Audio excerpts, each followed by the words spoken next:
गिर गोवर्धन की नित्य परिक्रमा करना उनका नियम था। अब उनकी अवस्था 90 वर्ष की हो गई थी। नियम पालन मुश्किल हो गया था, फिर भी वे किसी प्रकार निभाए जा रहे थे। एक बार वे परिक्रमा करते हुए लड़खड़ा कर गिर पड़े। एक गोप बालक ने उन्हें पकड़कर उठाया और कहा, बाबा, तो 7 कोस की गोवर्धन परिक्रमा अब नाय हो सके। परिक्रमा को नियम छोड़ दे। बालक के स्पर्श से उन्हें कंप हो आया। उसका मधुर कंठ स्वर बहुत देर तक उनके कान में गूंजता रहा, पर उन्होंने उसकी बात पर ध्यान न दिया। परिक्रमा जारी रखी।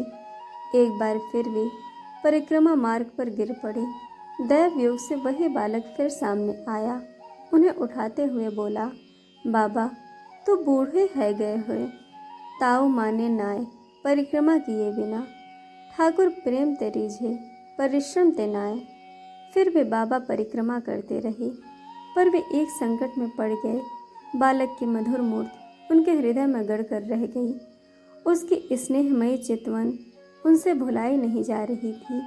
वे ध्यान में बैठते तो भी उसी की छवि उनकी आंखों के सामने नाचने लगती। खाते पीते सोते जागते हर समय उसी की याद आती रहती। एक दिन जब वे उसकी याद में खोए हुए थे, उनके मन में सहसा एक स्पंदन हुआ, एक नई स्फूर्ति हुई। वे सोचने लगे, एक साधारण ब्रजवासी बालक से मेरा इतना लगाव, इसमें इतनी शक्ति कि मुझ वयोवृद्ध वैरागी के मन को भी इतना वश में कर ले कि मैं अपने इष्ट तक का ध्यान न कर सकूं। नहीं, वह कोई साधारण बालक नहीं हो सकता जिसका इतना आकर्षण है। तो क्या वे मेरे प्रभु मदन गोपाल ही हैं जो यह लीला कर रहे हैं? एक बार फिर यदि वह बालक मिल जाए तो मैं सारा रहस्य जाने बगैर न छोड़ूं।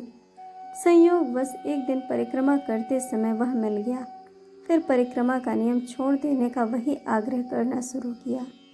सनातन गोस्वामी ने उसके चरण पकड़कर अपना सिर उन पर रख दिया और लगे आर्त भरे स्वर में कहने, प्रभु, अब छल न करो, स्वरूप में प्रकट होकर बताओ मैं क्या करूं?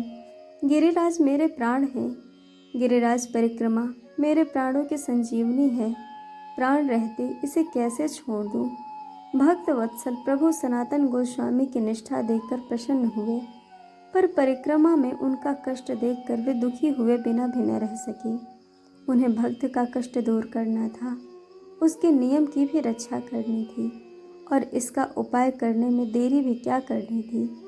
सनातन गोस्वामी ने जैसे ही अपनी बात कर चरणों से सिर उठाकर उनकी ओर देखा तो उत्तर के लिए उस बालक की जगह मदन गोपाल खड़े थे। वे अपना दाहिना चरण एक गिरिराज शिला पर रखे थे।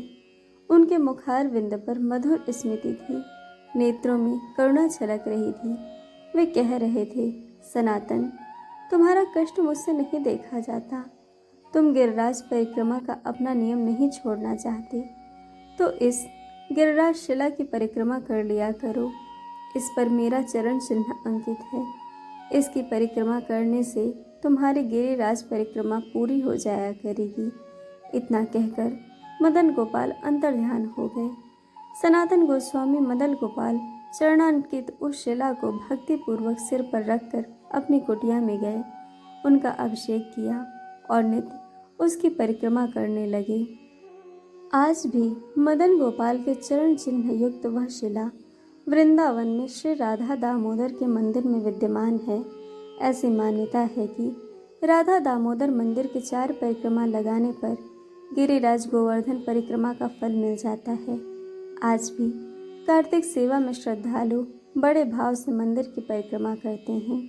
तो दोस्तों, यह था वो मंदिर जिसकी 4 परिक्रमा करने मात्र से लोगों को गोवर्धन पर्वत की परिक्रमा का फल मिल जाता है।